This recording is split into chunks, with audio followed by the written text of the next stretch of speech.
Terror.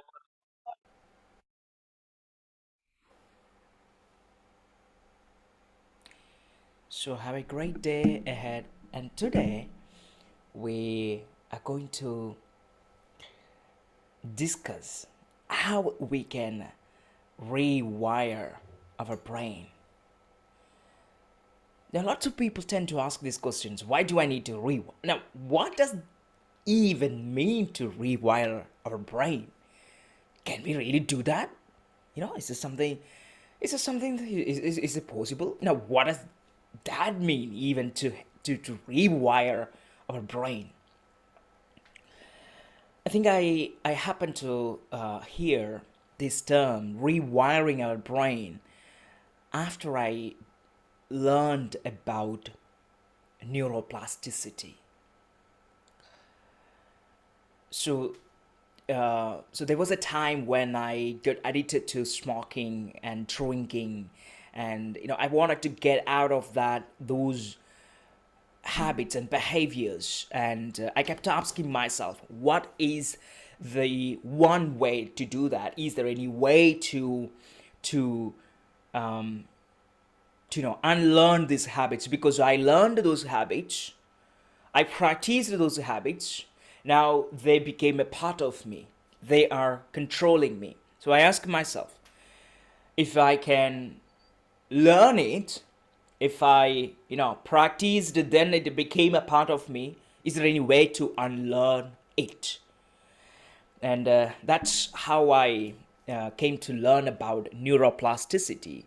And today, we're going to discuss about how we can rewire our brain. So tune in. You have an amazing um, talk. Here you go. So I'll be sharing a few amazing slides, which will be really helpful to understand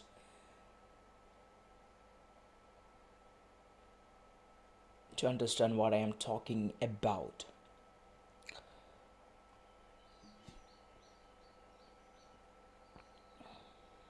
Okay, so I think now you can see rewire your brain for success. There you go. There is the brain. So it all started. It all started quite a years back.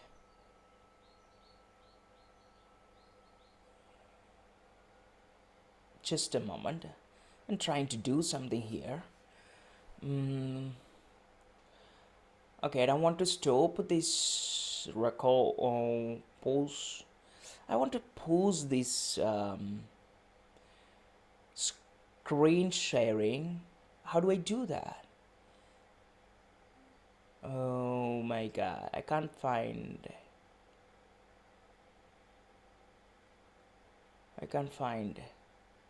anything, literally anything there.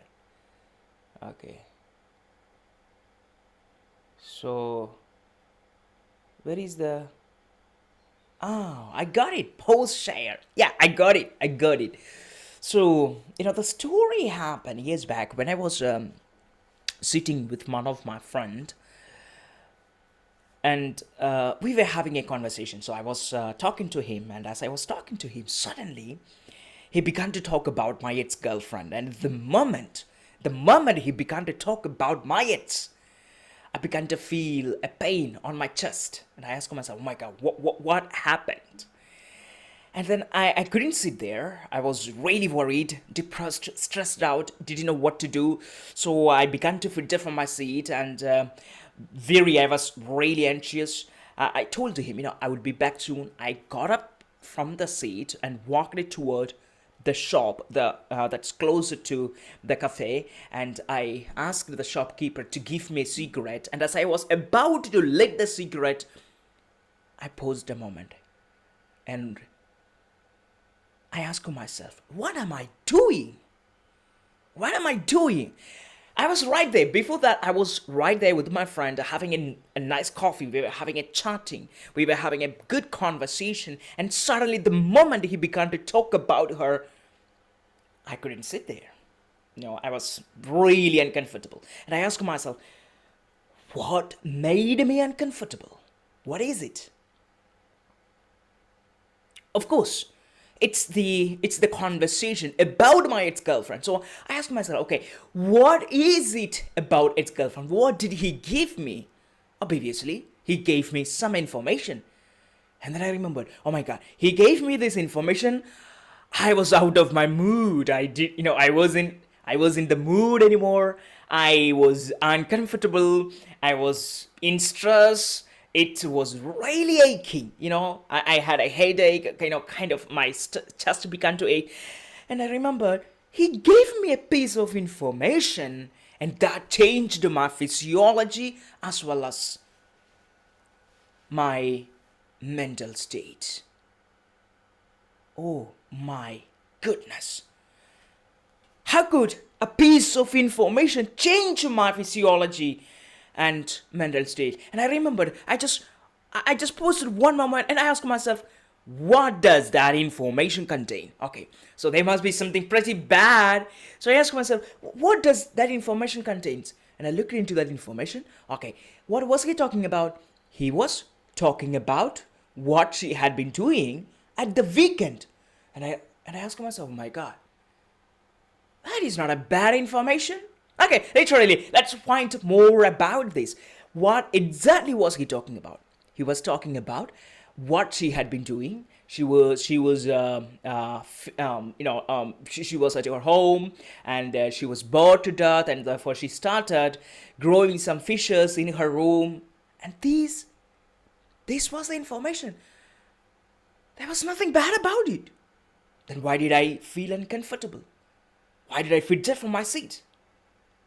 Why I felt so uneasy? That, my dear boy, that made me ponder for a long and long time. And as I was coming out of that cafe, I was thinking about this information, changing physiology and psychology.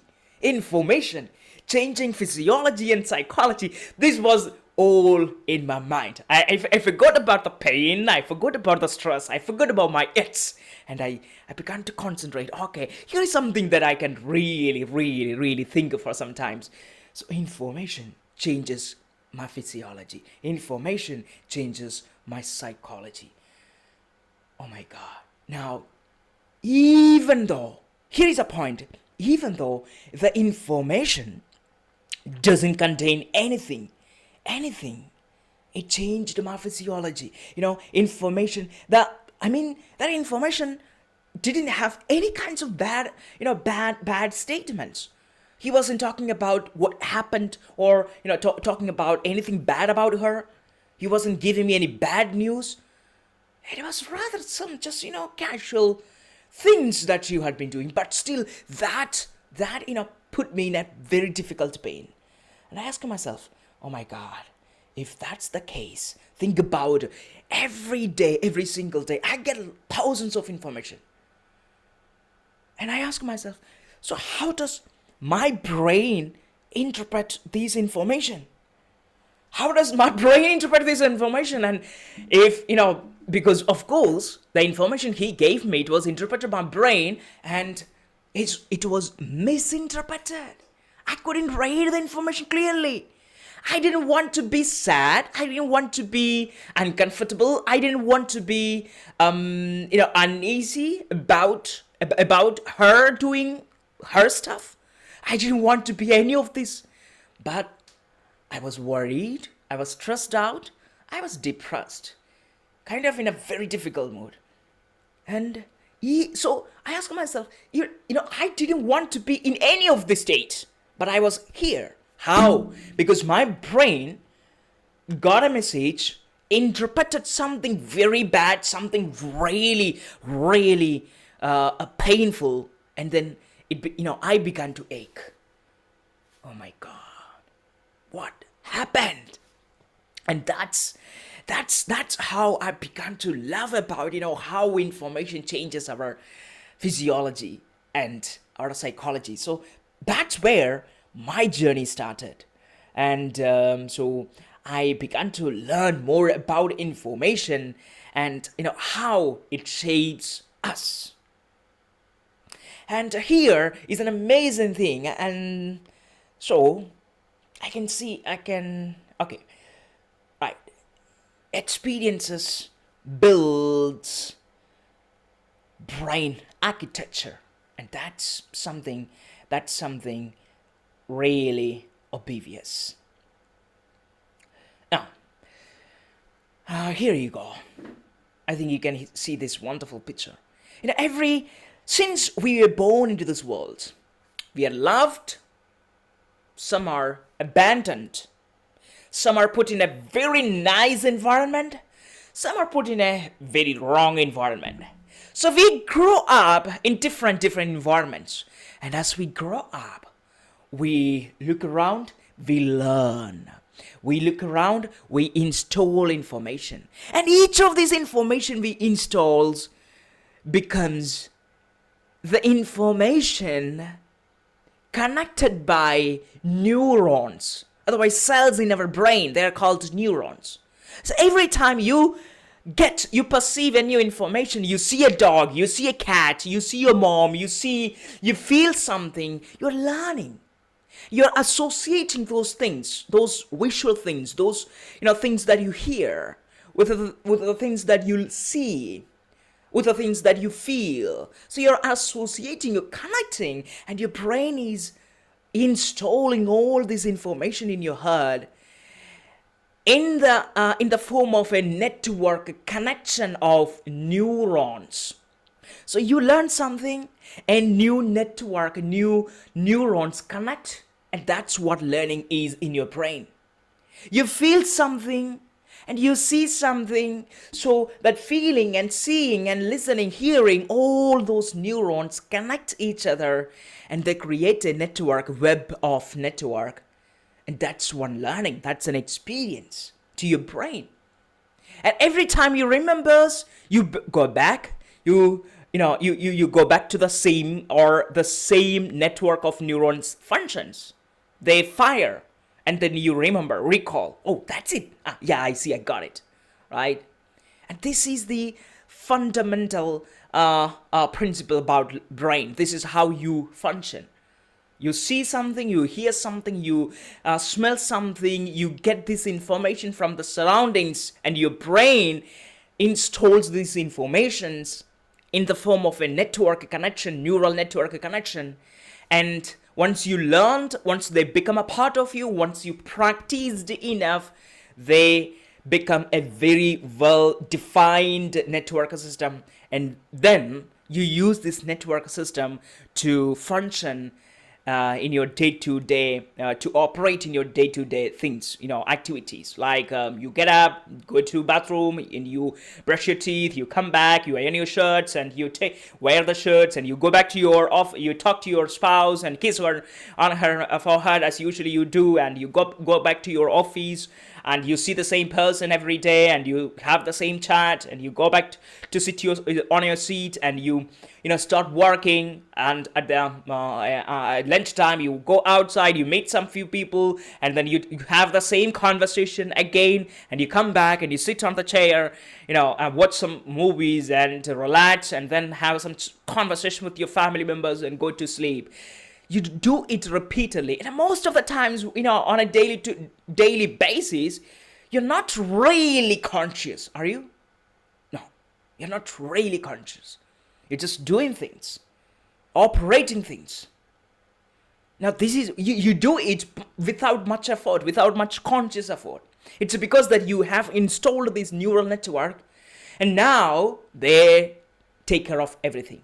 They simply fire the information, and you just, and trigger some behaviors, and you go there, do that. And this is exactly what happened. He was talking about something, and suddenly something, the old network, the network that I have there, it just fired up, triggered some behavior. I felt uncomfortable. I stood up from the seat, walked walked into the street, to the shop, and asked him to give me a cigarette. This is what I did. My behavior was unconsciously triggered. So this is because that we have a program. Every time you learn something, you go through experience, it becomes a part of your brain. And then that experience, those things that you have learned, that you have practiced, that you have repeated over a time, becomes become ingrained within your brain system, within the network of your neural network of your brain. And then those network defines your character, defines your personality, defines your reality. You even make a choice, decisions based on those neural network. Now, so this is as you can see here, this is a baby's brain. No, it's the growth from 1 year to 5th year. So if so in the 9th month, 12th month, 18th month, 24th month, 48, 60, you could see there, right? The changes the changes that happens in your brain. This is because that you're learning at the beginning of your years, you're learning, you're installing information, and as you install information, your brain grows. And it becomes much more thickened. It just install new network. It associate with loads of other stuff, and you see the things and you recognize them, and now you are working on your own, right? By the age of 10 or 12 years old, you basically you know how to survive in this world. So this is a survival mechanism. Your brain is fundamentally it is designed to help you to survive in this world. So you install the data. Once the information is installed, you go out there and you make a living, right? Now the problem is some of us have a very bad programming. Now what does that mean? What does that mean? So what does that mean? So some of us, we go through a very difficult times as we were born. Some people were born into a very difficult environment. Some people are safe environment. Some people learn to keep up with the world. Some people learn to cope up with the problems that they have. Some people learn a highly positive growth mindset. Some people learn to have a fixed mindset where they see everything is impossible. Some people get a very high self-esteem. They are they know everything is everything is possible. They go out there and make that happen. And some people, they simply believe, no, it's not possible for me. I'm not meant to be there. So they have a very negative, fixed mindset. No matter what they do, they always believe it's not possible. So we kind of tend to grow up in different state, different circumstances. So very few people are lucky enough to have been born into a very safe environment where they grow and they develop this highly developed, sophisticated, highly positive growth mindset, that really helps them to grow with the world, to really habituate to different environments and help them to, instead of being driven by the world and informations, they learn to understand the situation and respond accordingly. But some people, they're driven by information, triggered by some informations, and they just try to cope up with that information or try to cope up with that stimuli, and they are always in stimuli mode. So the problem is, if you are in a safe environment, if you have a growth mindset, if you have a positive attitude, that's really good for your growth. That really will help you to improve your personal life, your social life, your career life. But if you have a negative attitude, if you have a if you have a negative environment, if you happen to be in a very unhealthy environment, if you haven't happen to be born into a place where you were criticized, where you were bullied, where you were where you get lots of negative experience. The problem is those experiences make you, and now every time what you do is you are driven by those negative experiences. And your brain, as we know, brain is designed only for two things. One is to escape from dangers.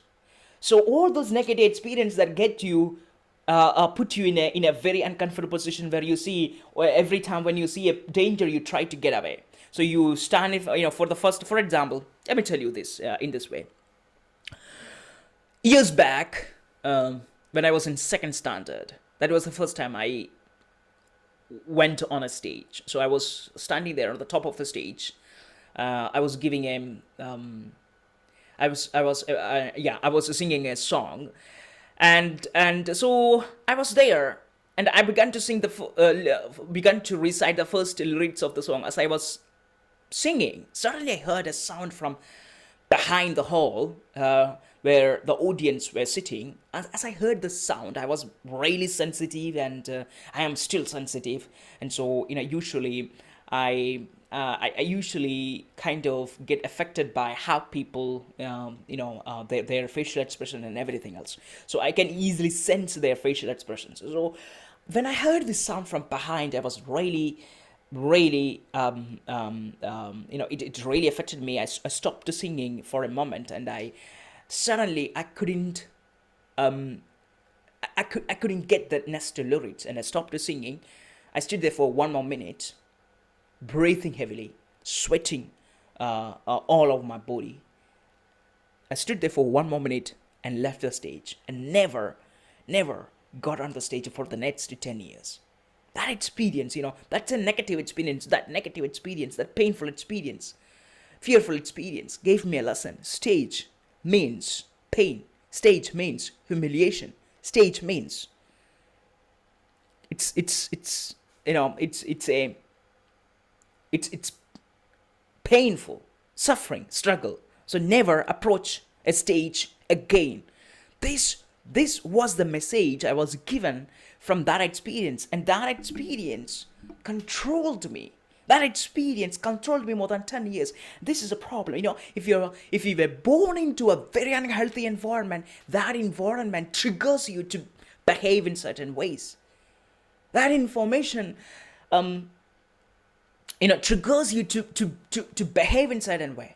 And this is one of the reasons why, if you have an unhealthy environment, the problem is you're driven by unhealthy things.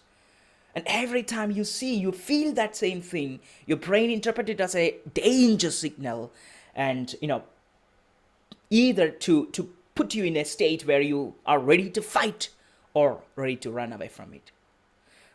So most of us, we instead of fighting, we run away from it. But some people, they do fight, and they survive, they overcome, and they become real warriors. And that's what I did. When something went wrong, but it took me years to realize that. It took me years. But if you're driven by these painful experiences, the problem is, every time you have the same experience, every time you go through the same similar events, the problem is your brain says, that's a wrong experience. This is the place. This is not the place. Go away from here. Run away. Just don't stay here. And this is what my brain has told me for years. And every time I saw a stage, I ran away from there. Every time somebody asked me to do a performance or a stage performance, I said, no, I can't, because I was afraid. I was afraid. Every time people, called me bad names, I thought that I wasn't worthy of being noticed. So I began to walk away from people, social gatherings, and I kept away. I was lonely for many years. I was lonely. I was silent because this was the reason. Because all those negative experiences that put me in a very survival mode where I thought, oh my God, those people, they were not really good because they were teasing me. So I just ran away. So those similar experiences built my brain and put me in a survival mode. And now I'm triggered by these experiences. And this was the same reason why I felt uneasy when he was talking about my girlfriend. He was talking about my girlfriend, and of course the situation was not bad. It was a fine situation, and he wasn't talking about anything bad, but he was talking about her. That made me think, oh my God, he was talking about her, something that I didn't know, which means I don't have her anymore. So my brain interpreted not having her anymore with me. My brain interpreted as I was a failure. My brain interpreted as if I were lonely, a failure, somebody who was not really wanted. And that is what exactly made me feel like as if I were a loser. And it was painful. And that's why I left the seat from the cafe. I left the cafe to have a cigarette. Because that's one thing that I learned to cope up with these kinds of things. Every time I felt uneasy, I would go out and to have a cigarette. I would smoke. That would make me really comfortable again. So the problem was, now I need to do something else to run away from these fears. But the real truth is, most of these things are not real. Most of these things are not real. For example, the things that she was doing, of course she might be doing, still she might be doing something now, but I don't want to be triggered by those information. I don't want to be I don't want to be in a very bad mood because she's doing something. Do I? No. But the problem is my brain is still interpreting the message as something really a danger. It's because that's what my brain has learned. And that's one of the reasons. That's what happens when you grow up to be in a very unhealthy environment where you learn all these things, and you happen to read information based on these experiences. Now these experiences are your filters. You use this same network connection to interpret your tomorrow, your day after tomorrow. So scientists have been asking this question for a long time. Why do we need our memory? And the reason is we need a memory because our memory can help us to define our future. So what is our memory? What does it consist of? It's your experiences. From where? From the past. Now my question is, are all the experiences are good? Of course not. So how do you define your future? Based on experiences. Now what would happen if you were to have lots of negative experiences? You would predict lots of negative things in the future. What about positive things? Maybe just one or two, but most of them negative. Why? Because that's exactly what you had in the past. So you define your future. You create a future map based on what? Based on your past. You choose.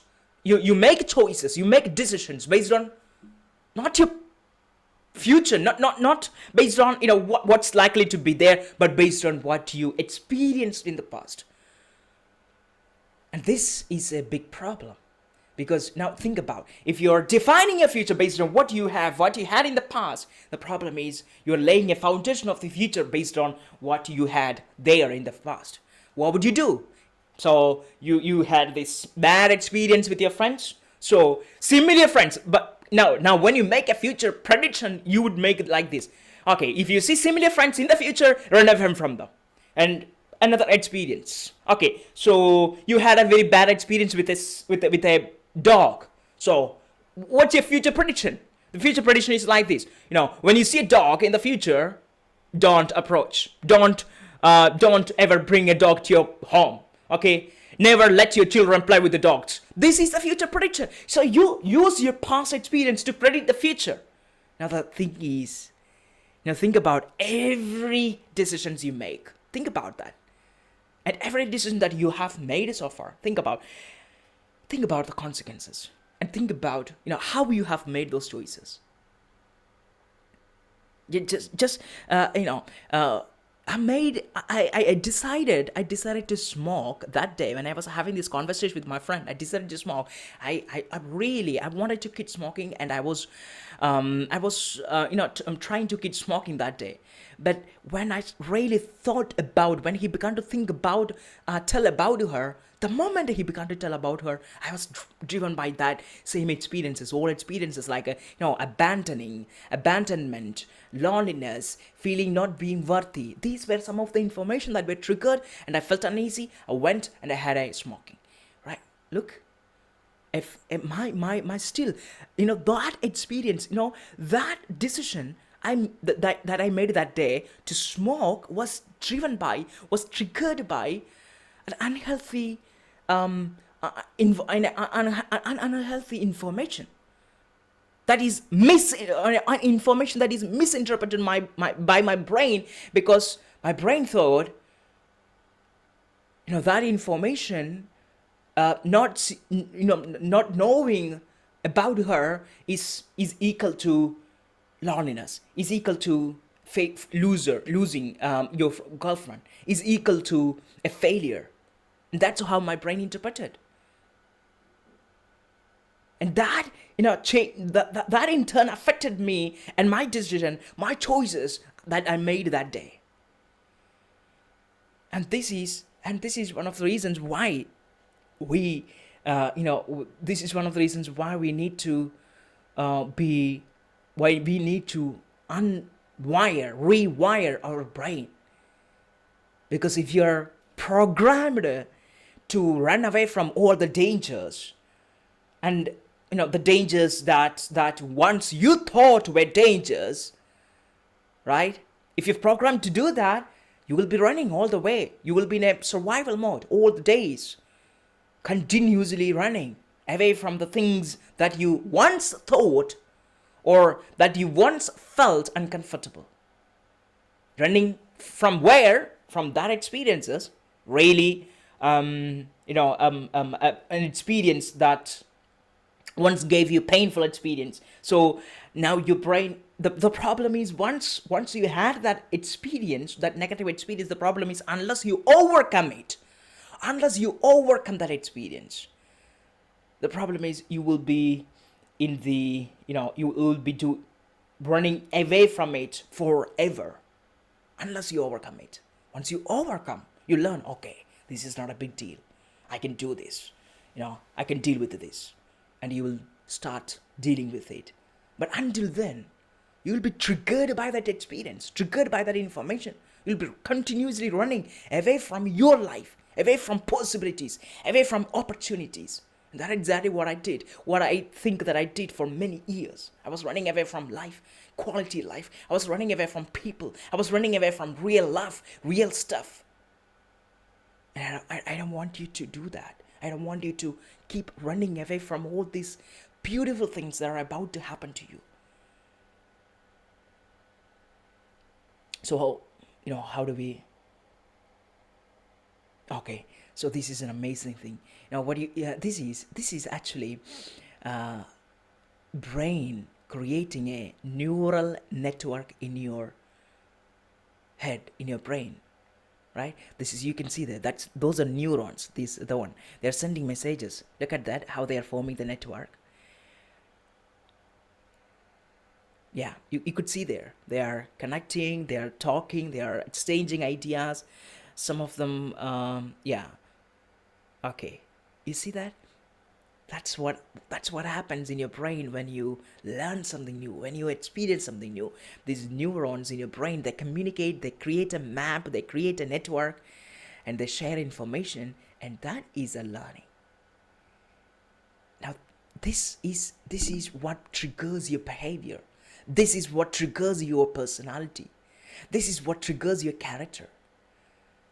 And this is why we say that we are programmed in a certain way. This is why we say, most scientists say that you don't have a free will. Most scientists agree with that statement, that we don't have a free will. It's because that we are, programmed in certain ways, and once these programs is over, now you're driven by this program. So your choices, your decisions, and everything you make, and you feel like you're making your own choices, but unfortunately, you're not making your own choices. You're just, driven by these experiences. And this is why you need to learn how to rewire your brain. Unless you learn how to rewire your brain, you will never succeed. You try, but you will never. But that doesn't mean that there is no hope. So here is three beautiful people. They all have one goal: to become the best speaker in the world. So I will be just giving you a little more exciting, depth insight into your brain and how your brain programs to certain behavior or certain goals. Now imagine,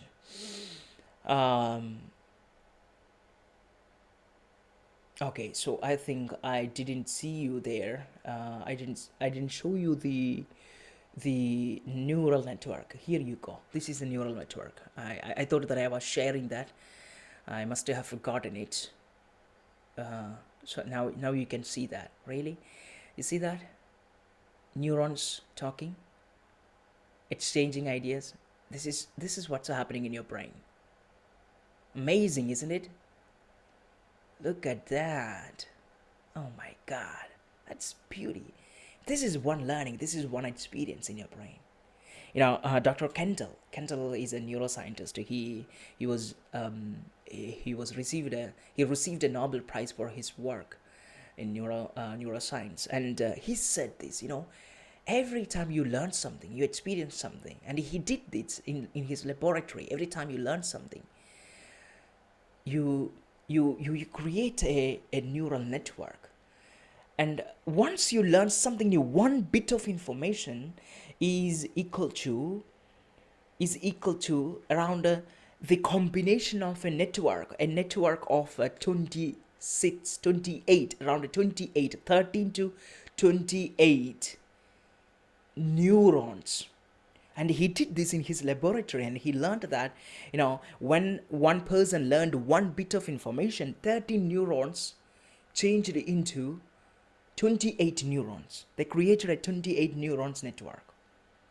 Now imagine, you receive bits of information every day, millions of bits of information, and they become a network, neural network in your brain.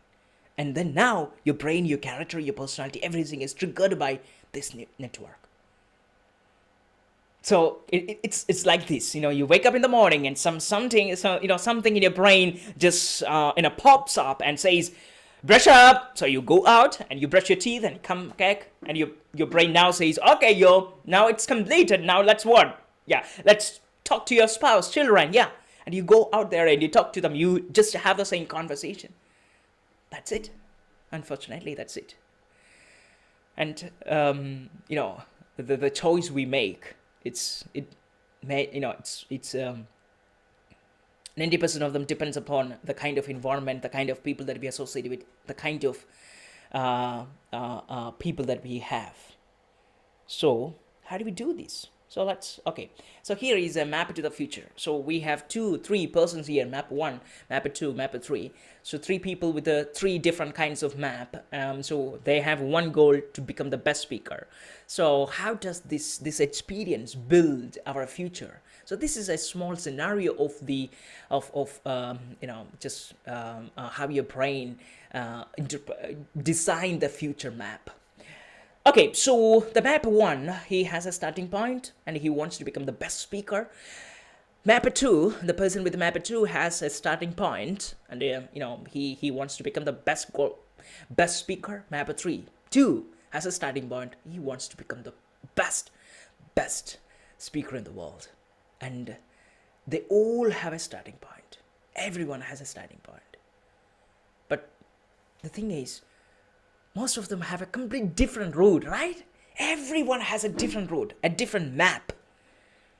Some of them has take a different map. Some of them, takes a easy map. Some of them are really difficult. They just turn around and turn around and turn around, but they are determined and they just keep going, keep going. Finally, they reach there. And let's talk about the mapper one. I call these people, the New Year resolution, people with the New Year resolutions. Have you seen people with the New Year resolutions? They every single year they decided to become the best version of themselves for 2 weeks, and then they give up because it's obviously they can't, because they are programmed in certain ways. So they start at a certain point of time and they end up because it's not possible for them. They try, it's not working out, so let's do something else. And they do something else. They start something else and they go for a time and they end up. It's not working out. Again, they start and finally they give up. They say, life is sucking. It's, it sucks your blood out of you. It's very difficult. They give up. They give up easily. And the second people with the second map, they have a very difficult programming. They go through difficult times, through difficult problems, through very, very, very uncomfortable situations, pain, struggle, part of their lives. But as they move, they are determined. Never, never give up. They keep saying, never, never give up. And I think this is the song they often say, never, never give up. So this is their motto, never give up. So they learn, they practice, they fail, they learn, they practice, they fail, they get up, they move again, they get up, they move again, they get up, move again. And as they get up and move again, as they move again, the thing is they learn and the brain is changing because of obviously, your brain is a system, that installs informations. So the problem is the better you learn, the better, the more information you gather, and the better information that you gather, the better the information, or the more, the easier the information that you get in. The thing is, then the easier it becomes for you to reach your destination. So they learn and they fail, and they learn, they fail, and they learn much better. They learn better, and they fail, but they don't give up. They learn again, and they move further, and finally they reach their destination. That's the people with the second map. And some people, very few people, they're born to be lucky people, and they're born into a certain environment that's safe, and then learn. They have this growth mindset. They practice, they move ahead, they fail, but they easily get up and they move ahead, and they fail, they easily get up from there and they move ahead, and they make progresses. They analyze. They know how to make choices, and most of their choices are not really influenced by the environment, because they know how. They have the enough information. They have enough education. They were born into a very healthy environment, and so therefore they reach their destination much easier. It doesn't mean that these people are lucky guys. They just take the easiest route, and of course there are no easiest routes. It means that they have the right programming. They know exactly what they have to do once they fail. But with the people with the map 2, when they fail, they sit there for a long time sometimes. But what's interesting about this mapper with the 2 is that they get up from there. But mapper 3, they easily get up because they know that there is no use of just worrying about what happened in the past, and they move on. This is why they have a fine programming. Now imagine your community, your organization, your personal life, your brain consists of all this your people, your employees consist of all these programmings: map 1, map 2, map 3. Imagine your community or your family members or your children or your your employees in your organization consist of all these programmings. What happens is, if you have a people with the map 1, they never succeed. They keep doing, and they sometimes at some point of life they give up. But you will also have people with the map 2, very few people. But the thing is, they keep trying, they keep trying, they keep trying, and they make one day. And these are the peoples, who they're late bloomers sometimes. But we cannot define them completely as late bloomers. But they struggle, but they're determined. And the mapper 3, they're the people with the right mindset, so they move faster. So let me ask you this. What kind of map do you have? What kind of map do you possess? And this is why you need to rewire your brain. Because if we can rewire this map, if we have somehow delete some of the pathways that are really difficult, or some of them which are really painful, and if we can take a much shortcut to the goal, then success becomes much easier, less painful, and much enjoyable. And that's what I want to do. That's where I want to help you, to make your journey much more easier, and to make that outcome a better, a positive outcome, something that you really want to have. And we're going to learn, and that's exactly what we are going to learn. We are going to learn how this we can use the information to change our behavior, to change our personality. So before that, I have a good question.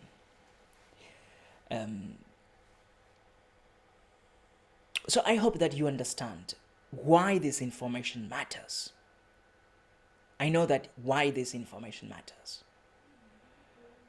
Information matters because information defines your reality. Your brain is defined by the information, triggered by the information. And what kind of information you put here, that is what defines your future, the map of the future. And what you need to do is, what you need to learn is that you need to know how to create the right stuff, the right information, how to install the right information. And if you know that, you will be, a better, you will be on the path to a better, much more easier, much more less troublesome life. So we are going to have a small break here. So meanwhile, I want you to look at the information that you have at the moment. So I will give you just a 5 minutes break. So you can take just a 5 minutes break, exactly 5 minutes. I'll be back in 5 minutes. Meanwhile, think about the kind of map you have. And you can share any kinds of questions that you have in the chat box. And so you can share with me any information that you want at the moment. So just think about the kind of map you have at the moment.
So I'm back again.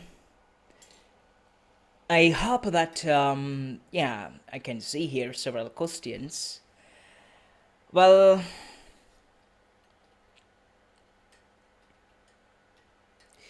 can we analyze the information and make our own choices? Absolutely, you can.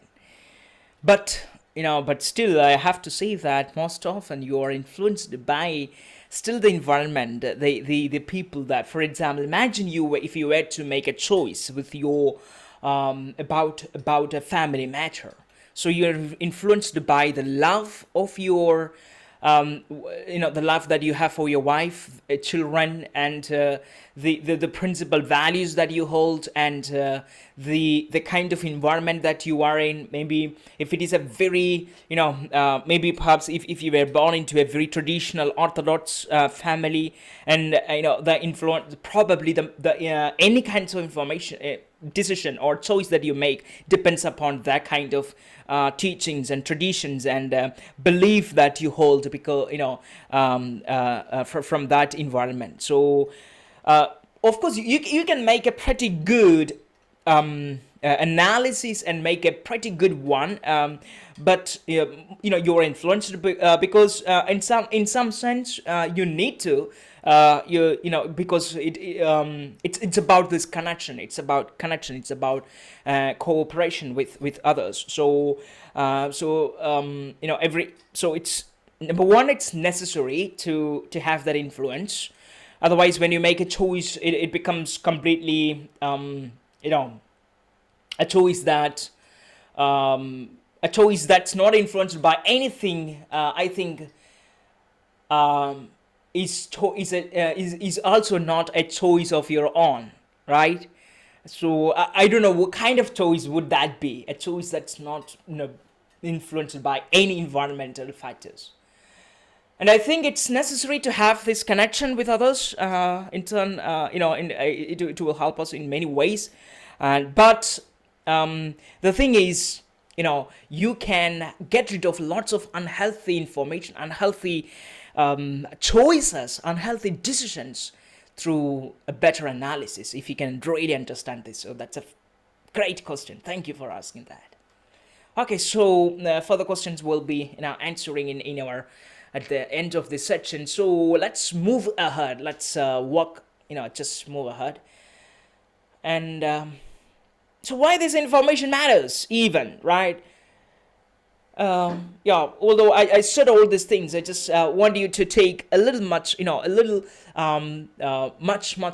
deeper journey into this information.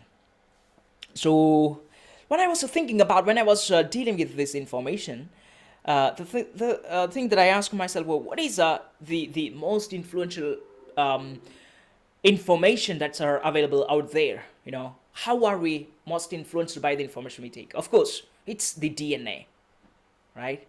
It's the DNA. And if you were to ask me what information is, I have to say that information and physical things, the things that you see around, the stuff that you're made up of, the physical thing, your physical self. It's the two sides of the coin, the same information. Sorry, two sides of the same information.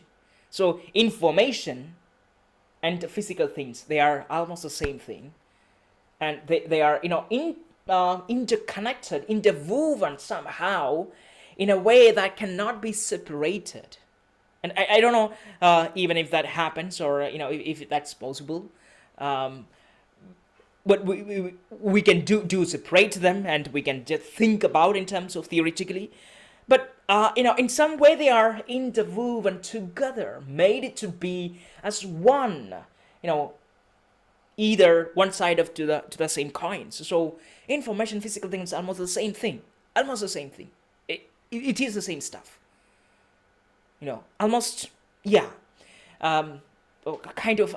I'm having a very troublesome moment now to explain exactly what it is, but that's an amazing thing. Now you can see here. Wow, this is in 1953 was the year when for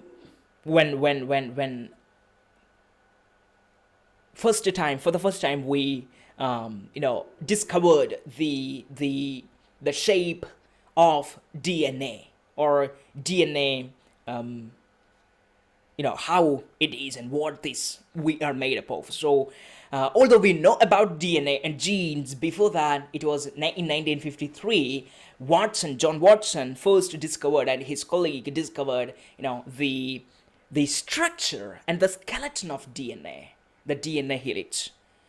And so ever since that date, ever since 1953, people have been, especially scientists, medical scientists and biologists, they are driven by this quest to understand our genes, our genomes, because basically when you were born, before you were born, when your mother and father decided to have a child, and they had a set. What happened was these two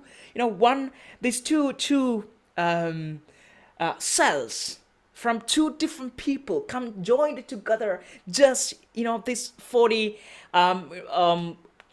in pairs of information, right? They joined together and they make you this 42 pairs of information. 26 pairs of information, from 26 pairs from your mother and 26 pairs from your father, and they come and they join together. Oh my God, did I say something wrong? Of course I did. It's not 42, it's 26 pairs. Is that it? Did I forget that? Yeah, it's 26 pairs, right? So 26 pairs from your mother and 26 pairs from your father. So they're joined together, and now they take the journey from there.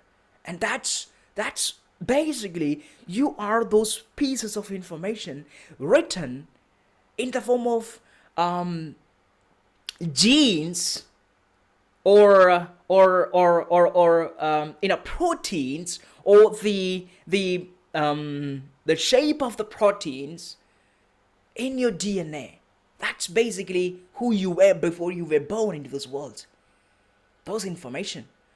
And then they combine it together, and those DNA, that they multiply, and those the cells again multiplied, again those cells multiplied, and you begin to have this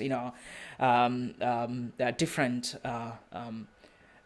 tissues and organs and body, and you have suddenly you are you, right? And you were born in this world. So we are born out of these informations. I would rather say that. That's an amazing thing to say. You're born out of information. Now, so after 1953, scientists, they've been they've been investing the time, their effort, the money into this project to understand how we are made and what are the things that we can really discover inside of us, inside of these tiny details of these informations called DNA. And they started this human genome project in the 90s.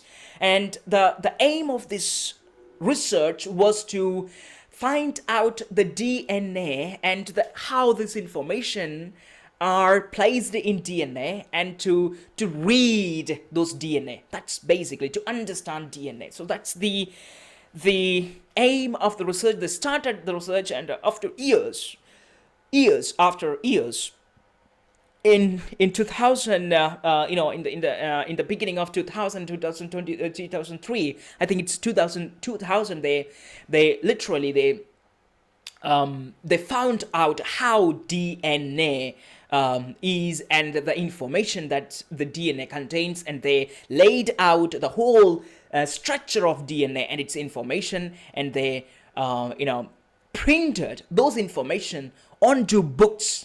Now, what you can see there a group of scientists. They are the people from the Human Genome Project, and they have printed those onto books, which contains around 200,000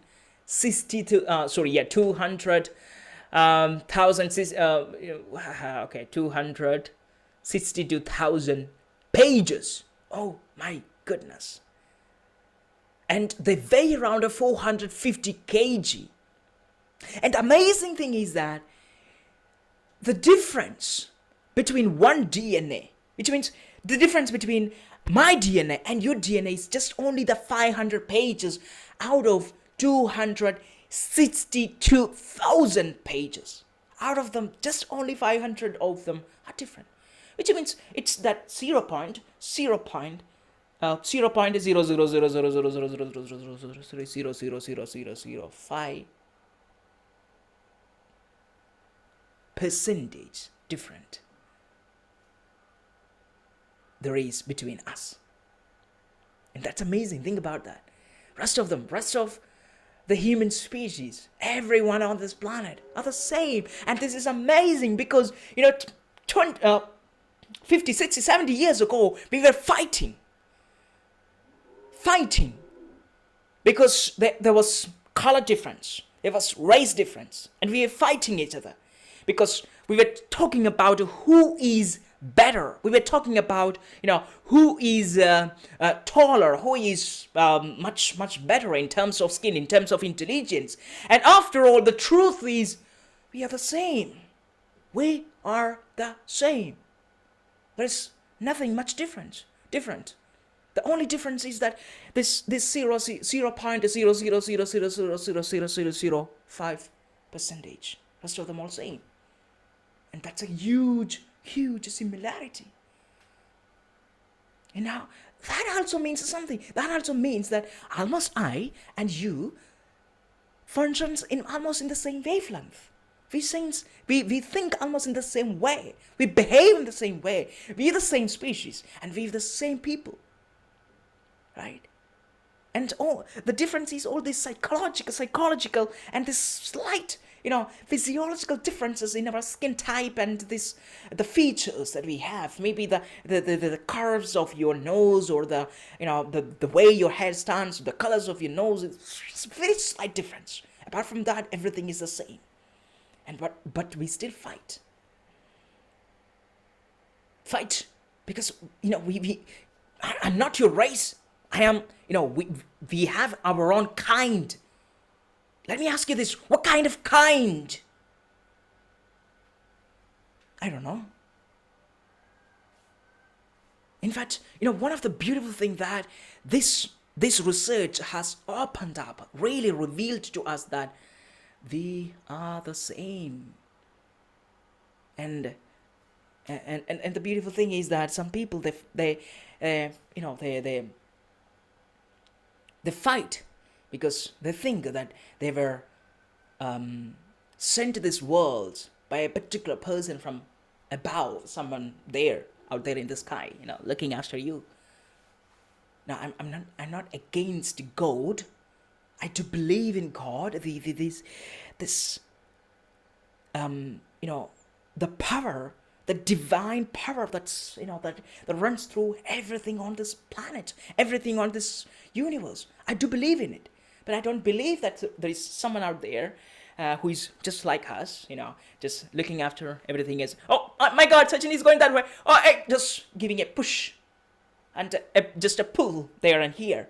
I don't think that's happening, because what's happening here is we as a society, we as a community, we row the boat of this civilization. We row forward. We make the slight changes by bringing new changes, by inventing new things. And the amazing that I want to share with you, what I'm going to show with you is some of the few amazing things that you love to see here. You see this? Okay, so what they did is this, the people who were in this project, they decided that they decided to create a digital human being. So they wanted to create a digital human being. So they taught they made a computer, a special supercomputer, and taught this computer the language of making a human being, the recipe, the ingredients of making a human being. They taught the computer how to read these genes, the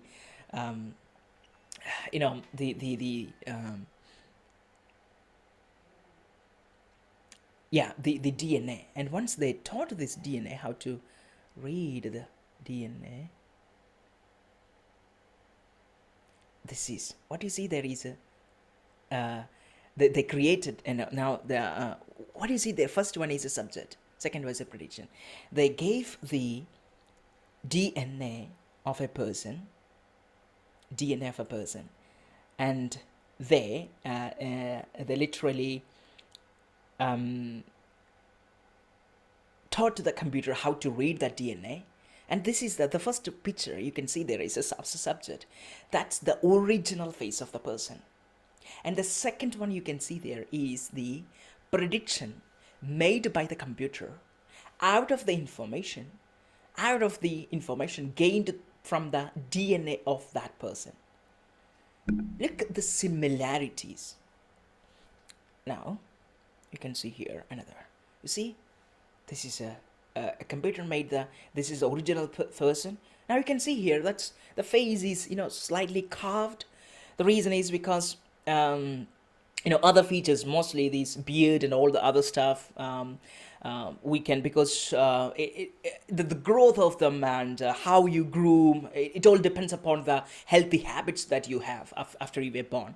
So therefore, so it's they have carved out of, they just shaped that face a little bit to clearly see the difference between the two one. So when the computer make the prediction out of this DNA, out of this information from the DNA, it only takes the information from the DNA. So we are also shaped by our environment, right? Since we were born into this world. So that's one of the reasons why the outer shape were actually taken out of that person. So that's the second one. Look at the similarity. Subject, prediction. Look at the similarity. Now look at there with a beard, right? Look at that prediction. You can see there, male, that's a predicted, and height is 1.77 meter, 1.76 meter, 82 kg, 76 kg, 35 years old, 38 years old, prediction. Brown eye, and fair skin. Look at that prediction. So it's only a slight difference. Of course, that there is a difference because the DNA. We take the DNA, so the DNA usually does not change from the time you were born. It doesn't change. The only change is some of the informations are turned off, some of the informations are turned on. That's only difference. The rest of them don't change. And of course, it will have a certain effects. The environment will often have a certain effects on the gene, but to have that effect, it takes much time. It's also a very long process. So it's called that kind of thing. The environment having an effect on our DNA. It's called epigenetics, epigenomes, or genome. Epi means above genomes, and which we'll be learning just in a couple of minutes. So what I want to say is, I want to show you this beautiful digital versions of these human beings carved out of the information gained from DNA. So I want to emphasize the fact that what we are, our physical nature, our body, how we look, are carved out of the information from our DNA. And this is why I cannot completely change it, although I can slightly change my appearance by applying some cosmetics and going to a good cosmetician. Maybe I could change the a little bit of my appearance. Maybe I can warm up my body and create a much more healthy and toned, a very well groomed body. But still, you get the same stuff. You cannot change it completely, right? So information is powerful because you are made up of information. You can't, the kind of body you have, the kind of Your physical feature is laid within the foundation of this information. And this is why this is one of the reasons why if you want to change your life, you need to know how information functions in your daily life, because in a couple of minutes we're going to learn how we can do that. Okay, so there you go.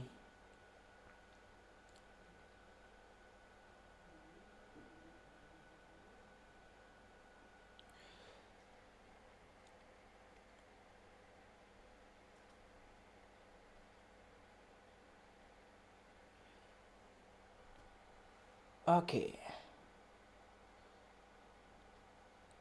Okay. Okay, so I think you can see this, right? Now, I'm going to show you some amazing stuff. Um, Here you can see a rat connected by a small computer device on his head. So years back, a few scientists today probed, um, you know, they they taught a group of rats how to pull down the lever, and once they pull down the lever, they get the food. And they taught the skills how to pull down the lever so that they can get some food. So they get some food after once they pull down. So they taught this, and they have other group of rats who don't have these skills. What they did is they wanted to know if the rats who are not really skilled can learn or can use the skill with the help of the skilled rats.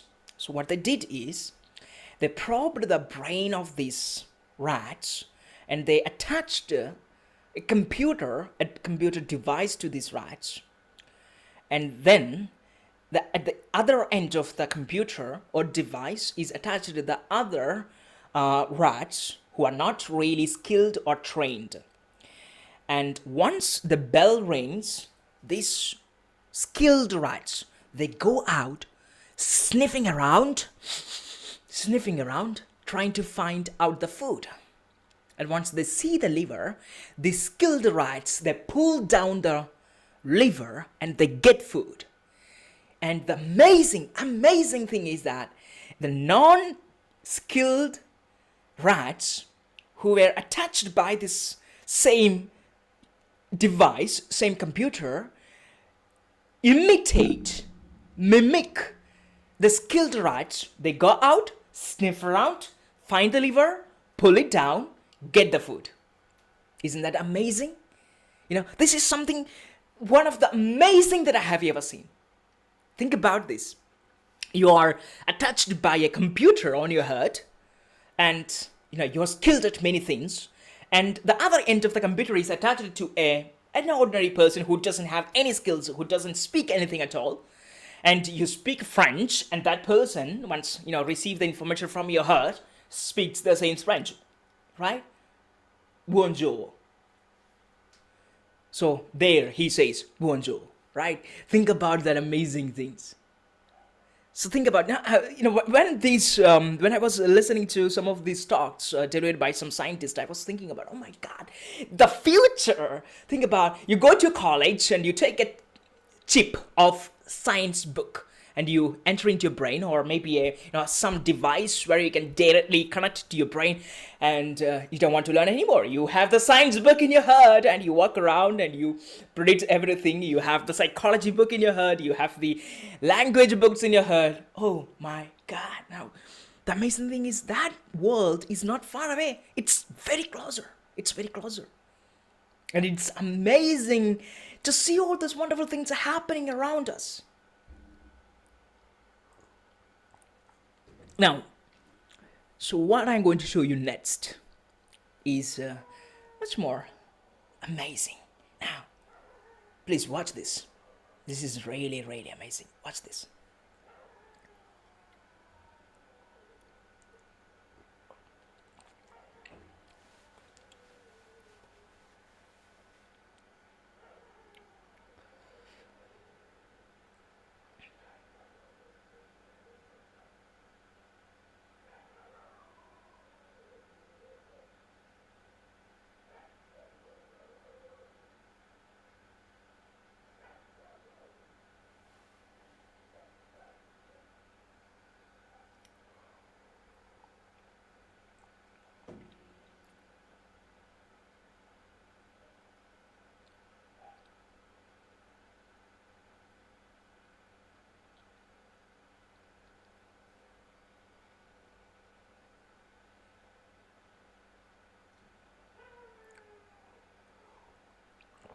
I hope you saw that.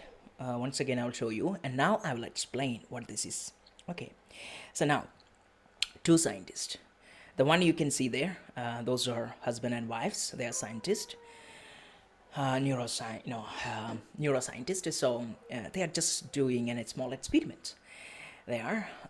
So the amazing thing is that these two scientists, they are in USA, and the other scientist is complete in a different city, in a different state. They're not in the same city. They are in different state. Now, let me tell you. Let me show you how.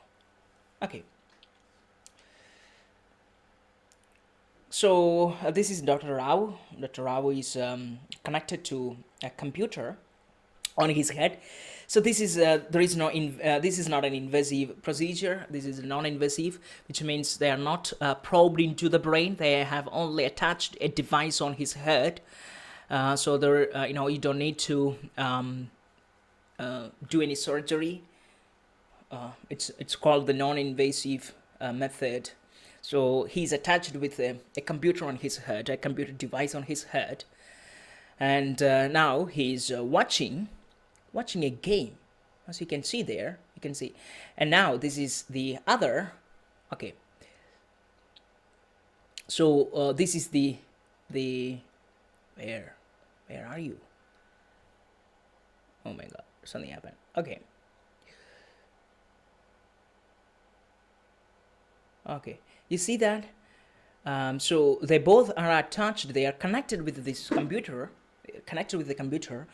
So his brain is reading information from Dr. Rao, who is completely away from him, who is in a different state. So they are connected by these two computers, and they are talking. I mean, they are sharing information, but not talking each other. They're just sharing information. And what kind of information they are sharing? Dr. Rao, who is in the other state, he's watching a game. He's watching a game, and you can see there, look at that, he's watching a game. But the amazing thing is that, oh my God,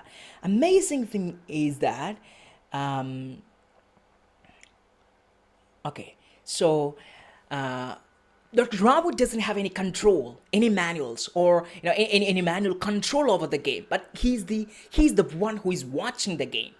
And the other doctor, he's in the other state, and he doesn't have any visuals in front of him.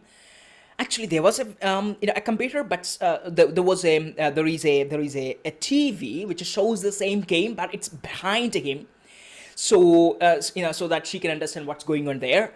And he's right there sitting. With the computer attached onto his head, receiving information from the other end, from Dr. Rao, who is sitting in the other stage, and Dr. Rao is watching the game, and what he has to do is that he has to decide when to click the button, and once he decides that decision is transferred to the other doctor who is in the other state, and then he clicks it. Now, let me tell you this, how fast did they do this? Now what you're going to do is the outcome of this decision that's made by the Dr. Rao in his brain. Okay, here you go. Okay, he's receiving the information. There you go. Yeah, that's the computer reading the info. Yeah. You could see there, my God, what's going on? Yo. Yes, there it go. Oh yes, I think you saw that, right? There it goes. Look at that, the missile going. It touched, boom. You see there? Yes, that is it. He pressed the button. Now he didn't press it just because he wanted to press it. He pressed it once the information from Dr. Rao's brain received into his brain, and he just he pressed it. And you can see that there, amazing talk in the World Science Festival. That's It's really amazing, and the things that they have experimented, and the things that they have discovered. So here is the point, the information which is basically in the brain of someone else is transferred through the computer onto someone else, and that changed his behavior, right? Now, if you were to, he said this in the interview, that he had no awareness, no conscious awareness about the game or the decision that he made once, to press the button. He had no awareness. Something just boom triggered into his brain, and he pressed it. He was not even aware. Now, why do I say this? Why do I say this? I say this. Look, that the information triggers a behavior, triggers a character, triggers a certain, a particular act, a particular behavior. Now, let me tell you this. Imagine information. So we have tons of informations in our brain through our experiences, through our knowledge we received from our surroundings, and through the through the way we interact with the world. We get informations, and these informations are stocked into our brain, just through the internetwork connection of neurons, right? So just imagine each of these network of neurons, each of these networks of neurons has some kind of information. Maybe it's about the morning routine, or maybe it's about the exercise. So each of these network contains some information, and once they fire the neurons, once they are triggered, you behave a certain way. And the amazing thing is, most of these networks are below the conscious awareness. Otherwise, most of these networks function without the conscious awareness of ourselves. So just imagine, sometimes you imagine you're going to your home, and you're calling somebody, and you're driving home. So you're driving, and you're calling and talking to your loved ones, and you're driving, and you reach your home, and suddenly you realize, oh my God, did I reach here? No, because you only realized, you knew when you got in the car. Now you were inside, and you started to talk, but the curve you made, and the people you saw, you were not aware of any of the stuff. How did that happen? Because that becomes, that driving to your home becomes, once it becomes a practice, once you practiced, once you learned enough, once your brain has practiced that driving to your home enough times, it becomes a faster route in your brain. Because the route from your shop or your office to your home is obviously, it's the network in your brain, right? It's a learned network. So as you use this network over and over and over, the thing that happens is that network becomes so much faster, and once it becomes much faster, much strengthened, it becomes a part of your automatic system, which means they function without the conscious effort. And this is why most of us are in an autopilot. 90% of the time we are in autopilot, because we have this network of connections, neurons working within our system, within our brain, and they fire and triggers a behavior, and there you go, you act in certain way. And the amazing thing is, most of the time we are not aware of this. Why? Obviously, it will help us to function our day-to-day things. Now imagine you need to remember every day to brush your teeth. Probably the thing is, you're bombarded with lots of information, and you forget most of the days. If you are not practiced, if that doesn't become a part of your unconscious system, or unconscious brain, And this is why your brain learns, and then once it learns, that network becomes a part of your automatic system. Once it becomes a part of your automatic system, they function without your awareness, so you go in autopilot. And this is why, when you get angry with a certain people, you don't know how you become angry. Suddenly you're triggered, and there you go, you shout at that person because particular thing that person said triggered your emotions, right? And this is why we need to learn to unwire our brain. Now, what you're going to learn next is an amazing, amazing piece of thing.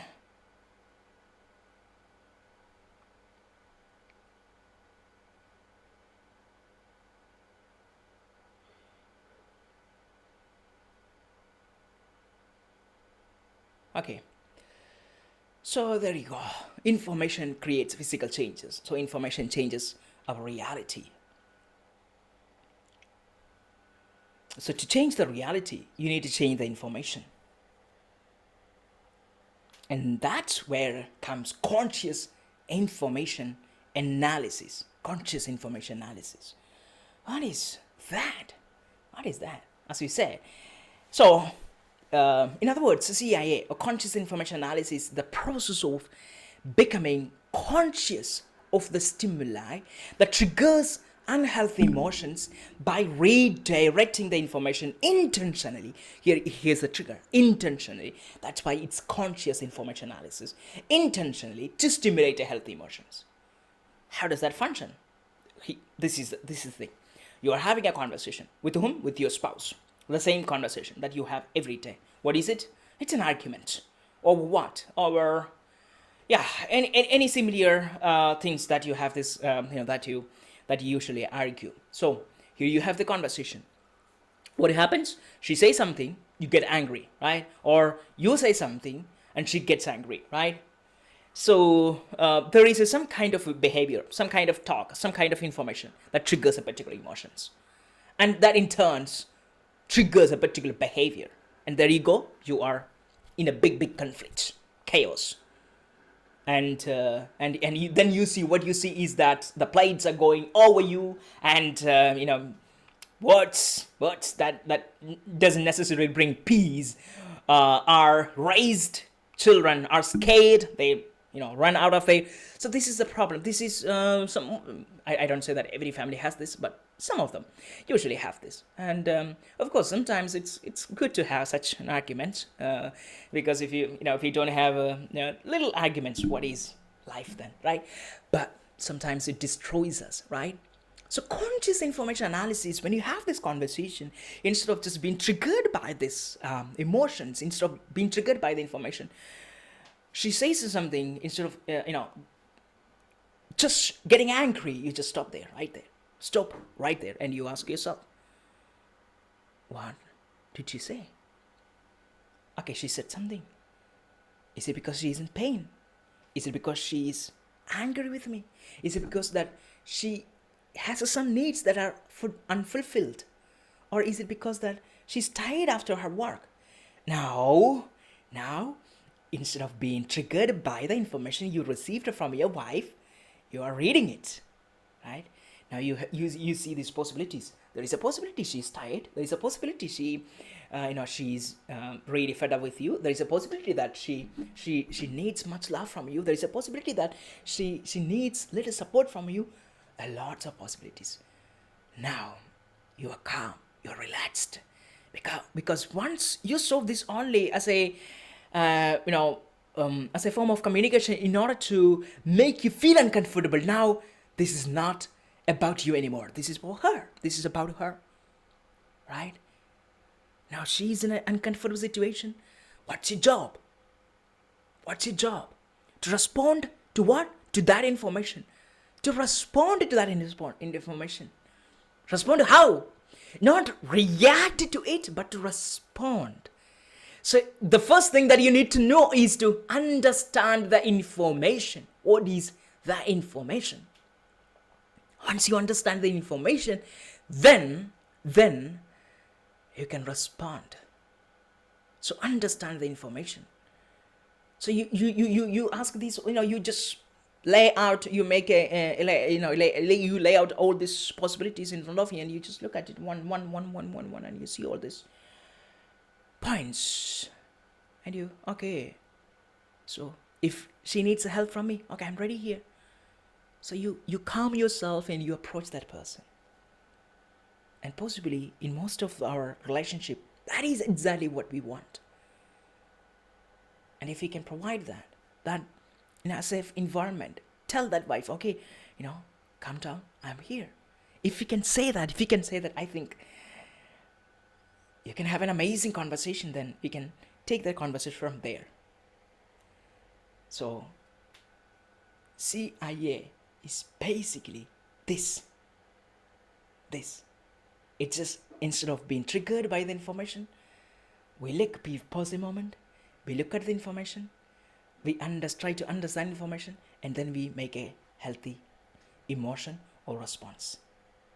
That is CIA. Okay, let's learn more about. So let me take back to the story again. So the story happened years back, as I said. So I was having this conversation with my friend in the cafe. So he was in the cafe and he was talking about me, about my ex-girlfriend, just stuff that she had been doing. And the moment, the thing that happened was, I was triggered by that information. I went and to have the cigarette, and then I asked myself, oh my God, what would I do? But there is also a good end of that story. What I did was, as I was walking home, I was thinking about the whole situation. What I did was, I did something, and I asked myself, okay, if this the information contains no bad information, the information contains no bad thing. It's amazing that she's been doing great things. She's been doing amazing thing, and I have to be happy about that, right? So I told my mind, okay, that you don't need to be worried about that. So let's be happy. Let's put that thing away from in front of you right now, because you don't need to worry about it. Now you need to be excited because you have done, you have really made a lot of progress today because of the discovery of something that you out of this experience. And I continued to tell my mind, okay, every time I would encounter such I would be triggered by this any kinds of past information. Instead of just being triggered by it, whenever I am conscious that I'm going through a very tough, difficult situation, I tell myself, okay, look at the environment, look at the situation, look at the information. What is it? What does it tell me? And am I triggered by my old information? Am I triggered by the old experience? Once I ask this question and I just analyze this, and then I take, from there I take it further. If it is bad and it's triggered by my unhealthy information that was installed in the past, what I would do is I would redirect that information. I would tell myself, okay, I was wrong, and here is the thing that I'm going to do. I'm going to so this is the reality, and here this is how I need to respond, and I would redirect that information and create a better emotion. Now at the beginning, this is not an easy task. At the beginning, this is ridiculous. This is sometimes you ask yourself, oh my God, what are you doing? Like at the beginning, this is difficult because you are messing up with, again, you using all this, your brain, and sometimes you bombard with lots of stressful situations, and you just, oh my God, no, let's stop this for sometimes. So it's not easier, but it's much more comfortable using this method. So what I did is I continuously reinforced that new information, and I said to myself, okay, this is the thing, and this is how I need to behave. So let's behave that way. And I did it. And the thing is, over time, now, one of the amazing things that I have learned is that when I use this CIA, conscious information analysis, changes happens quicker, much quicker. Because right now, when you use CIA, every time you're triggered by a bad emotion or a bad unhealthy information, what you do is you immediately, once you recognize this, now you have a way.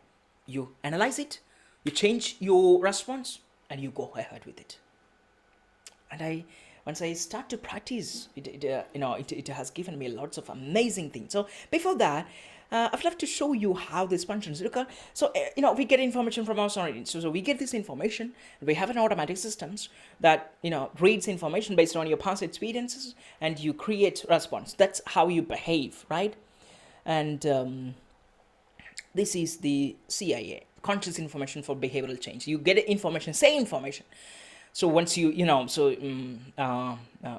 to a retreat, a 1 week retreat, you come back to the same environment, back to same environment. But the problem is, you come back, you have changed, but the situation hasn't changed. You get the same information, but the problem is your brain hasn't changed yet. The brain has the same information, and the same way of behaving things. So here is the real work you do. What you do is, you get the information and you analyze each of the information. You go to your home, your wife again argues with you. So instead of being triggered by that emotion, you wait, you look at her, and you calm yourself, then start a conversation, a mutual conversation. You listen, and then you talk. You talk less, you listen. Once you start to listen, to understand, you also begin to see the possibilities. Okay, this is why she's angry. Now, this is how I make her happy. So you approach her that way. And that way, you can not only make yourself happy, but you make a family happy. Once you make your family happy, you help the whole neighborhood to be influenced by how you lead your life, right? So once you understand the information, now you can respond accordingly. And that's how it works. Stimulate, consciously analyze the information, and then customize the conscious response. That is that will help the other person to actually see, to actually to become normal again. So that's the conscious information analysis. So many people ask this question: how do I read the environment? How do I read the stimuli? Here is several things. Number one, how do I read the information? Number one, read the environment. What does that mean? Look around. Where are you at the moment? You are having a conversation. Where are you? Is this because you're affected by the environment? Is it a hospital? Maybe it's the environment. Maybe it's a very bad environment, and lots of other stuff is happening there, and that might in turn trigger a particular emotion. So read the environment.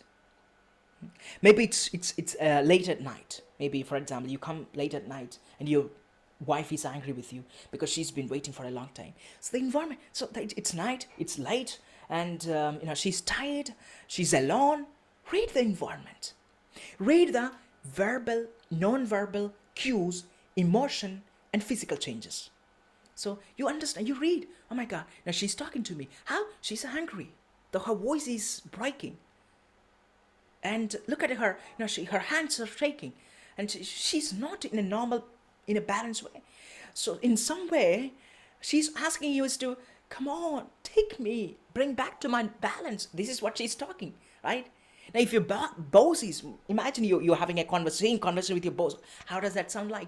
So you read the environment. So he's in a stressful mood because the work hasn't been, really, really good. It's been really stressful. So that's the environment, a stressful environment that he's in. So read the verbal language, what he say, the non-verbal cues, and his emotion. Is he angry? So if he is angry, and if you're going to be angry at him, what are you going to do? You're going to do nothing to make a difference there. So understand the emotion and physical changes, you see. So now, you don't need to do this, just look at there and, okay, his face is, red color, eyes, his eyebrows are really frowned. You don't need to do that. If you just look at the person, you can instantly understand, what's going on with his physical body and his mind. Instantly. It just requires only for 2 or 3 seconds. So it's not a time consuming task.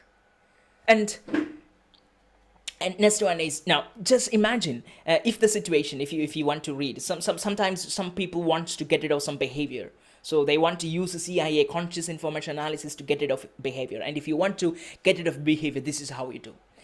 So you understand the environment, and do you understand your verbal non-verbal cues, and then you note down your behavior. Okay, you feel really uncomfortable when you feel like smoking, and you want to smoke now because you feel uncomfortable, because you feel stressed, right? So you note down all those cues, all the environment, everything. And every time you repeat the same particular behavior because you want to get rid of that behavior, so you note down that behavior. Okay, so and not only that, you further ask yourself questions. Okay, what is it that I'm feeling now? I'm feeling a little uncomfortable, and how do I feel it?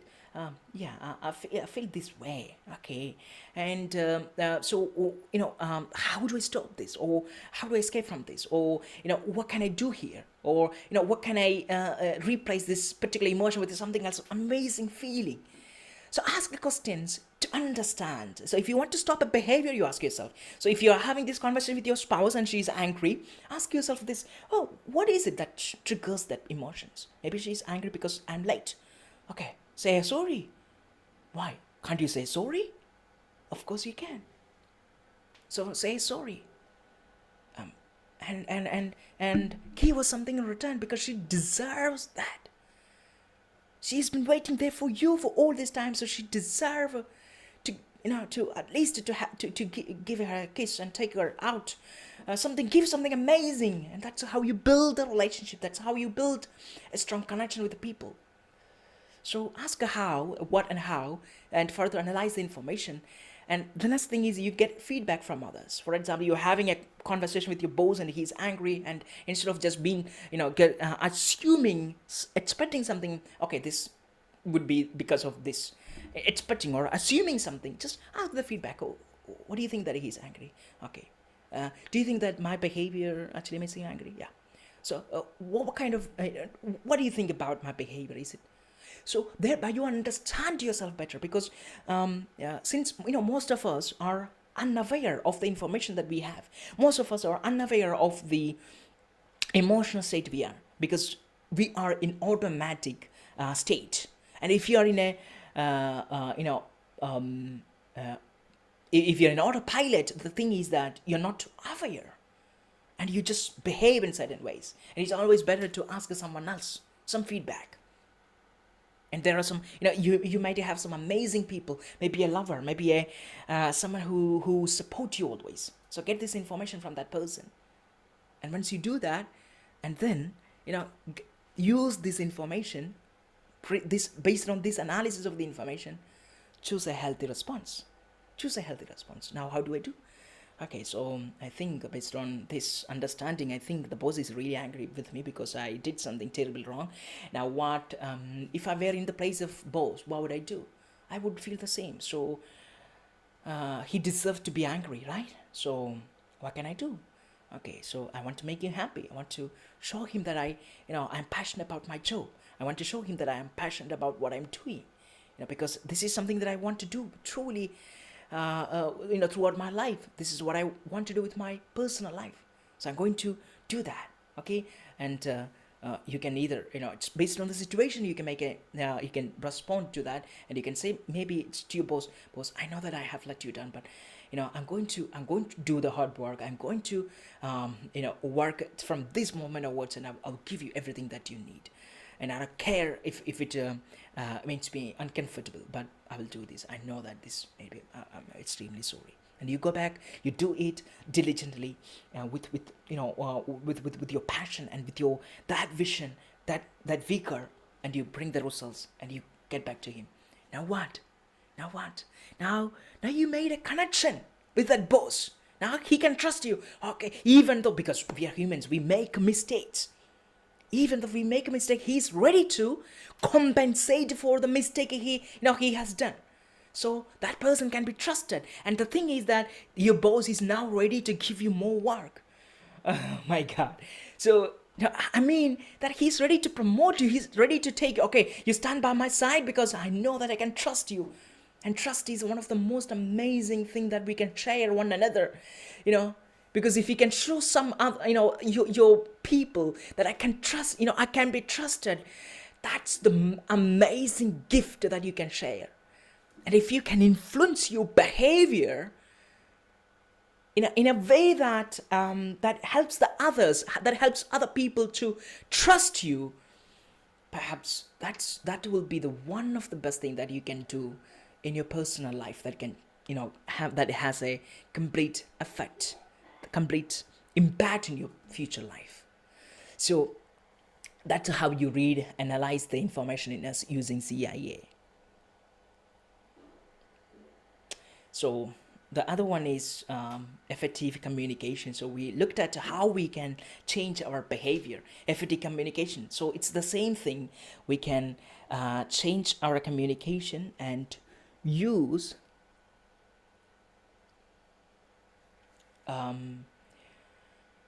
conscious information analysis, CIA, to change our behavior. So here you go.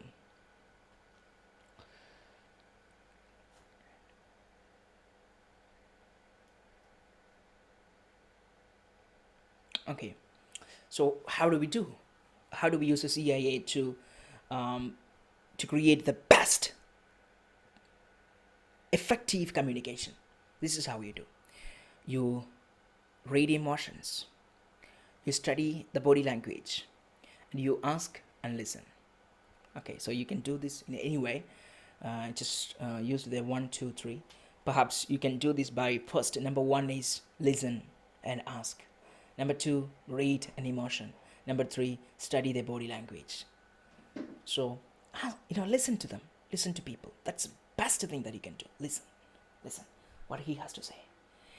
If you want to influence people, the best thing that you can do is to sharpen your ears, not your tongue, not your public speaking skills, your listening skills. This thing. Listen. Hear and hear. Listen.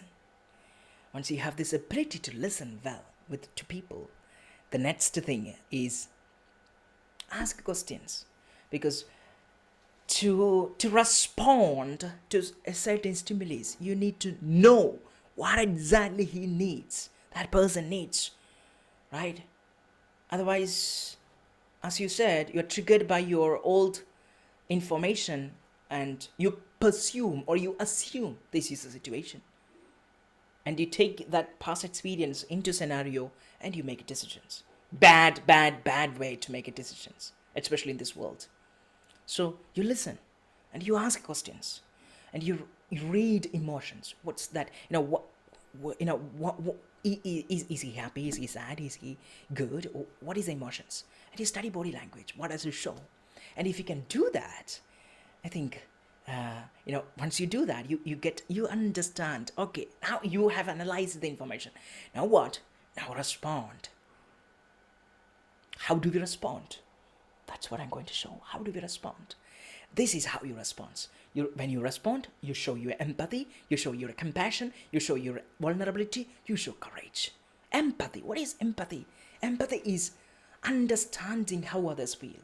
Okay, so you did that. You did hear this. You listened. You understand. You try to understand by reading this, because that's really necessary. So you need to be empathetic when you respond. Every time when you respond, you need to be empathetic. That empathy comes from this analysis.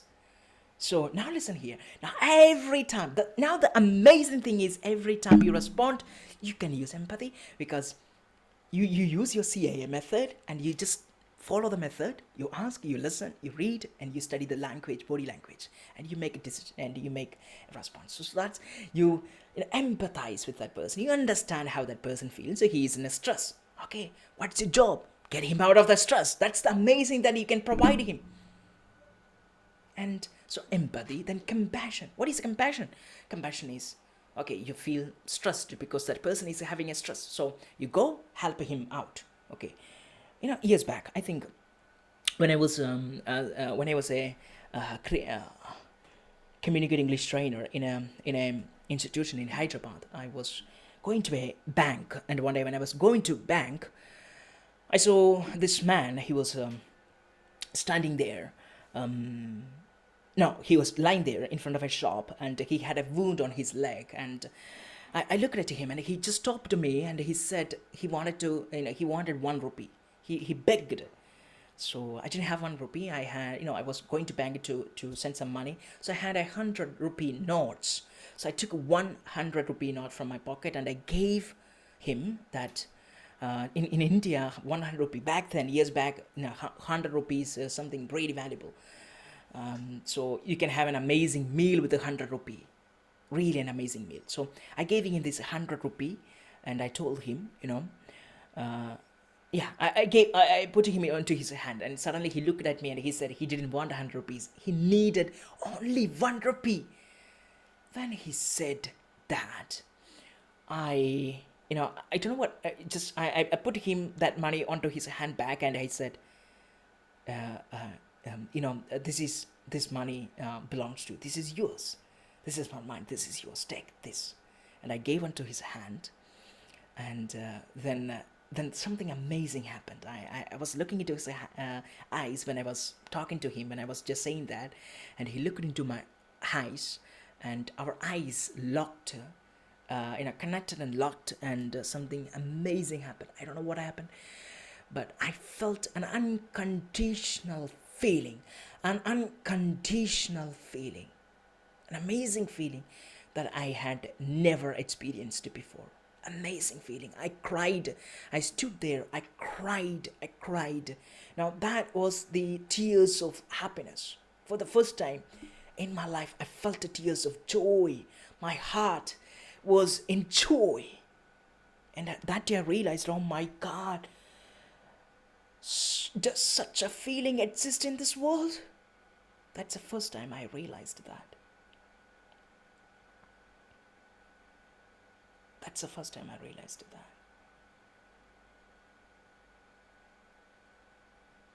And ever since then, I was looking for that kind of feeling again everywhere I go. Because that's amazing. That makes me more human. So be compassionate. The thing is that everybody is seeking for something. I am here. I approach a person because I wanted something from him. I need help. I need their presence. I need their support. Sometimes it might be a physical support, maybe a material help, maybe some money, maybe some mental help, maybe some words. Help that person out. Not everybody can give you lots of money and support you, but sometimes all you can do is look into his eyes and say, I'm here. And I listen, I hear you, I'm here. You go out there, you make that happen.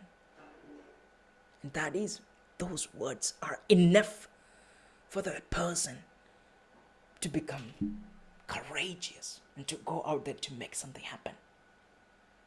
And this is one thing that I want you to take from my lesson.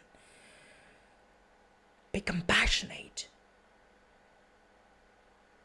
When you respond to a certain stimuli, don't respond to it because you're triggered by certain emotions in your past, but understand, empathize, understand the information, and compassionately help out that person from that situation. Not necessarily with money, but you can do it in other ways also. And the next one is vulnerability. Now, if you empathy and compassion, those are the amazing two qualities that you can use to respond to a person. And if you can practice this, the thing is you become an amazing leader. Vulnerability is accepting others. Vulnerability, you see a person in trouble, you see a person in a difficult situation, and you try to take that, you accept that person's problems, you accept that person's weakness, you accept that. Your wife is angry with you, accept her, her anger. Because everyone is vulnerable. You too are vulnerable. And she deserves to be angry if she's not in a right mood. She deserves that. So she's angry. And you accept that anger. And that acceptance is called accepting vulnerabilities. Accept vulnerability. Sometimes you need to be vulnerable. You need to talk to that person. Sometimes all you have to do is open your heart. Tell them, I'm breaking apart, my dear. I need your support. Sometimes it's this, saying to your loved ones, I think I can't do this anymore. I need help from you. And that person in turn comes, I'm here always, Accept vulnerabilities and be vulnerable. It's okay. We are not perfect. We have holes here and here. Maybe lots of holes, lots of weaknesses. And that's what makes us who we are, humans, with errors. So have the courage, the next one, have the courage to be vulnerable and to accept vulnerabilities. What is courage? Courage is you see that person is in trouble, that person is weak, so you show courage. So that's how you fill the gap, that you fill the gap with your courage. Sometimes it's your vulnerability. You show your vulnerability, the other person shows courage to connect with you, and that's how you connect. This is an amazing thing about this. So this is how you respond. You show empathy, you show compassion, you show vulnerability, and you accept vulnerability, and you show courage. Or sometimes you just need some courageous support. So other people, they help you with their courage. So that's how you respond. Use when you respond to certain people in your communication. Use this method. Show empathy, show compassion, show vulnerability, show courage. And the next one is now CAA for decision making.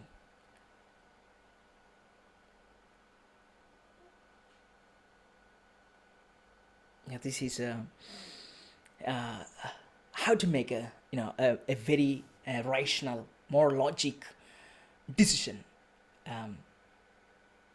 that is supported by much, that is much more reliable. How do we do that? Of course, as I said at the beginning, we are influenced by our environment, our relationship, culture, tradition, belief, everything. So a free, independent decision making, it's not possible. But still, you can make a rational, logic, much more reliable decision. How do we do that? I have two simple way. One is ask a primary question, then a secondary question. Ask a primary question. What is the need? What is the need? So you want to make a decision. Okay. Next week I want to go to USA. What is the need? Or I want to buy this. What is the need? That's the need. Or I want to win this goal. What is the need? So you define the need. Define that exactly what you want to make. Okay. So sometimes it's just doing. Sometimes it's just the decision making could be anything. It could be either starting a new year, or how to start a new year. It could be writing a book. It could be just starting a career. So there are maybe lots of choices you want to make. So every time you make a choice, or you just you chase after your dream, you all start with this, the need. And the better you can define that need, the better you can choose your options, right? So the more clearer it becomes for you to you understand the goal that you have, the better you understand where you stand now, and what you exactly need to do to get there. So it's necessary to have a clear definition, of your need, and then ask a secondary question: how? What are the options? How do I go there? What are the options?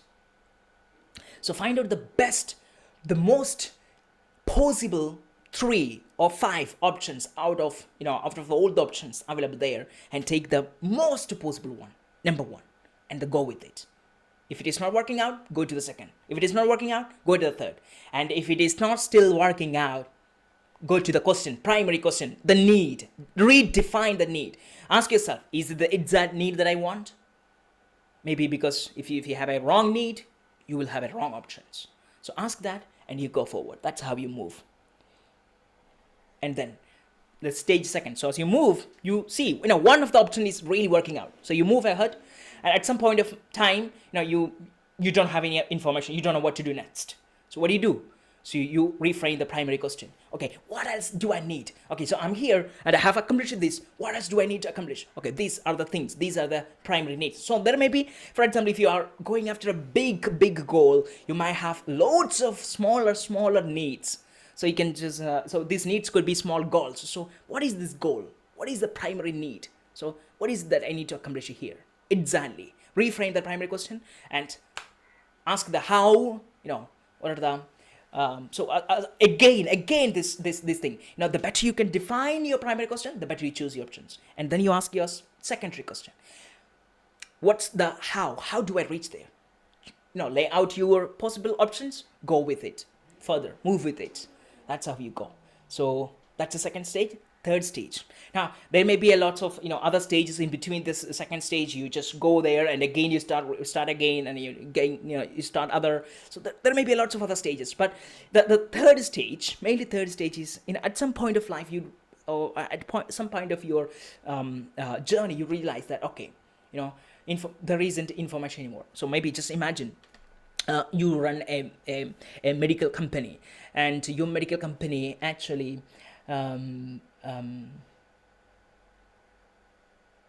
produces vaccines. So we have a new virus, and you want to make a new vaccine. How do we do this? So at some point of time, you run out of information. Once you run out of, because you don't know what this is, but you don't have the information to define the problem. And if you don't have the information to define the problem is you have no choice there. Okay, you're stuck, right? And that's necessary. At some point of life, it's necessary to have to you need to have the you need to know how to make new information. So how to make new information? How do we do that? So if you just look, the past 200 years, how do we make new informations? We have made lots of new information. How do we do that? From existing informations, we combine the existing information together and we make a new one. That's how we go. We combine the existing information, we make new one. The same like how our cells multiplied in our body.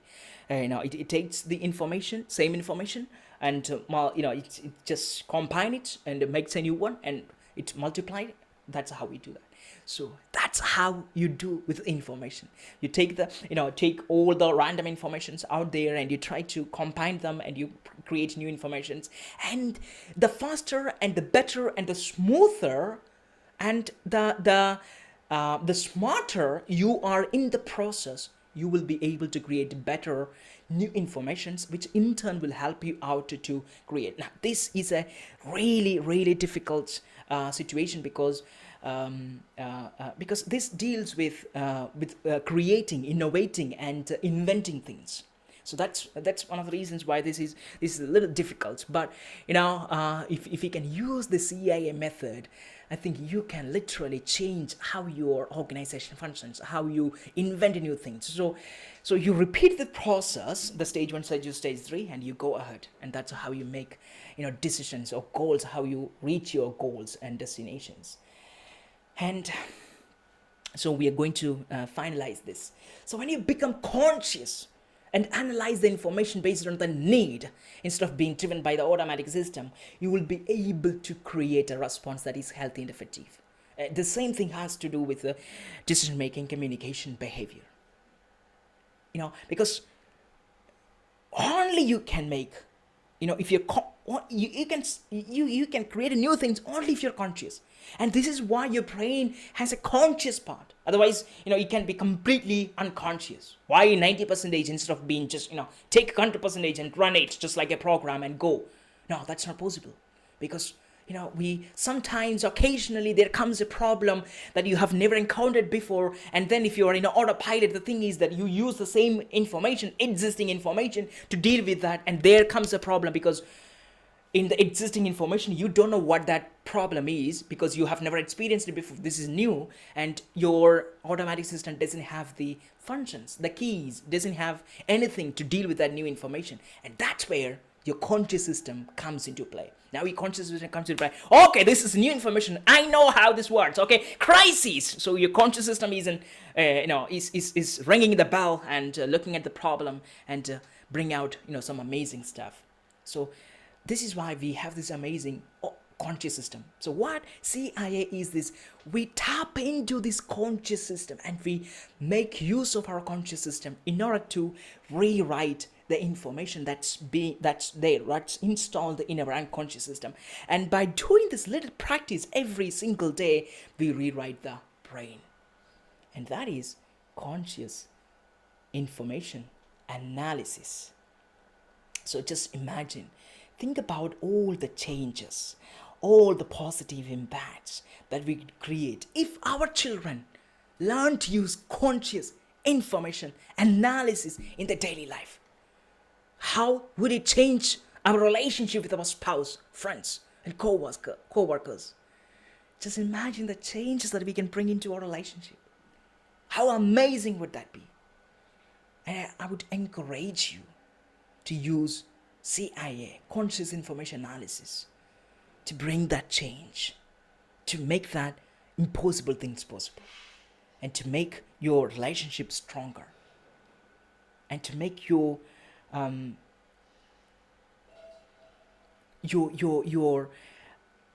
connection, your connection with your employees, with your communities, with your followers stronger. Use conscious information analysis, and when you use that, you not only you use analyze the information and understand it, but you create an impact by how you respond. And that's how you bring change, by impacting, by impacting through our conversations, through our communications. And I would encourage you to use CIA to bring change, to make a difference in the world. And I hope this has been an insightful lesson for you. Now is your questionnaire time, and if you have any questions, you can now ask.